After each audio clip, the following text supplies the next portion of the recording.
ગાંધી તેમનું માતાનું નામ પુતળીબાઈ હતું. બાળપણમાં તેમનું હરિશ્ચંદ્ર નાટક જેવું શ્રવણની બાળ વાર્તા સાંભળી તેને હૃદય પર અસર થયું.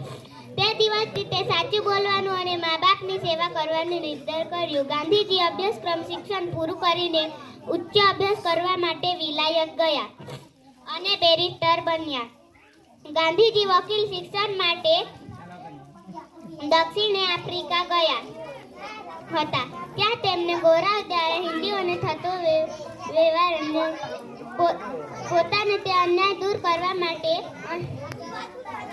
અહિંસા લડત ઉપાડી તેમને તેમાં સફળતા મળી. ગાંધીજી